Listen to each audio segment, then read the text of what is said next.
아가페 쉬운 성경 시각장애우와 함께 듣고 청각장애우와 함께 보는 창세기 44장. 그 후에 요셉이 자기 집의 관리인에게 명령을 내렸습니다. 저 사람들의 자루에 곡식을 넣을 수 있는 대로 넣어라. 그리고 그 곡식 자루 속에 돈도 넣어 주어라. 그리고 내 은잔을 저 막내 동생의 자루에 넣어라. 그리고 그 자루에 돈도 넣어라. 관리인은 요셉이 말한 대로 했습니다. 새벽이 되어 형들은 나귀를 끌고 길을 떠나게 되었습니다. 그들이 성을 떠난 지 얼마 되지 않아서 요셉이 자기 집의 관리인에게 말했습니다. 그 사람들을 뒤쫓아라. 그 사람들을 붙잡게 되면 왜 선을 악으로 갚느냐. 너희들이 훔친 자는 내 주인이 술을 마실 때 쓰시는 것이다. 그리고 꿈을 해몽하실 때도 그 잔을 쓰신다. 너희는 너무나 몹쓸 짓을 했다. 하고 말하여라. 그리하여 관리인은 요셉의 형들을 뒤쫓아가서 요셉이 하라고 한 말을 그들에게 했습니다. 그러나 요셉의 형들이 관리인에게 말했습니다. 왜 그런 말씀을 하십니까? 우리는 그런 일을 할 사람들이 아닙니다. 우리는 우리 자료 속에 있던 돈도 당신에게 다시 돌려주었습니다. 우리는 그 돈을 가나안 땅에서 다시 가지고 왔습니다. 그런 우리가 당신 주인의 집에서 은이나 금을 훔칠 리가 있겠습니까? 만약 그 은잔이 우리들 중에 누군가의 자루에서 나온다면 그 사람을 죽여도 좋습니다. 그리고 우리는 당신의 노예가 되겠습니다.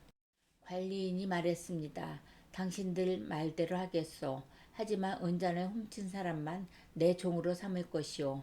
다른 사람들은 그냥 가둬줬소. 그리하여 모든 형제들이 서둘러 자루를 내려서 풀었습니다.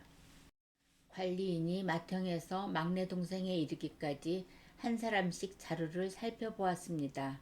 관리인은 베냐민의 자루 속에서 은잔을 찾아냈습니다. 형들은 너무나 슬퍼서 자기 옷을 찢었습니다. 그들은 자루를 나귀에 다시 실은 뒤에 성으로 돌아갔습니다. 유다와 그의 형제들이 요셉의 집으로 돌아왔을 때 요셉은 집에 있었습니다. 그들은 요셉 앞에서 땅에 엎드려 절했습니다. 요셉이 그들에게 말했습니다. 어찌하여 이런 일을 저질렀느냐? 나 같은 사람이면 이런 일쯤 점을 쳐서 다 알아낼 수 있다는 것을 몰랐느냐? 유다가 말했습니다. 총리님께 무슨 말씀을 드릴 수 있겠습니까? 그리고 우리에게 죄가 없다는 것을 어떻게 보여드릴 수 있겠습니까? 하나님께서 우리의 죄를 드러내셨습니다. 그러니 이 잔을 훔친 베냐민뿐만 아니라 우리 모두가 총리님의 종이 되겠습니다. 그러나 요셉이 말했습니다. 그런 일은 내게 있을 수 없다. 오직 은잔이 이 짐 속에서 발견된 사람만이 내 노예가 될 것이다. 나머지 사람들은 자유롭게 너희 아버지에게로 돌아가도 좋다. 그러자 유다가 요셉에게 나아가서 말했습니다. 총리님께 한 말씀 드릴 테니 허락해 주십시오. 제발 저에게 노예화 하지 마십시오. 총리님은 파라오만큼이나 높으신 분입니다. 전에 저희가 여기에 왔을 때 총리님은 너희에게 아버지나 다른 형제가 있느냐 하고 물어보셨습니다. 그때에 저희는 저희에게는 늙으신 아버지가 계십니다. 그리고 동생도 있습니다. 저희 동생은 아버지가 늙으셨을 때 낳은 아들인데 저희 막내 동생의 형은 죽었습니다. 그래서 그 막내 동생은 그 어머니의 마지막 남은 아들이 되었습니다. 우리 아버지는 그 아이를 매우 사랑하십니다. 라고 대답했습니다. 그러자 총리님은 저희에게 그 동생을 나에게 데려오너라. 그 사람을 보고 싶다. 하고 말씀하셨습니다. 우리는 총리님께 그 어린아이는 자기 아버지를 떠날 수 없습니다. 만약 그 아이가 아버지를 떠나면 아버지는 돌아가시고 말 것입니다. 라고 말씀드렸습니다. 하지만 총리님은 너희 막내 동생을 데리고 와야 한다. 만약 데리고 오지 않으면 다시는 나를 못 볼 줄 알아라. 하고 말씀하셨습니다.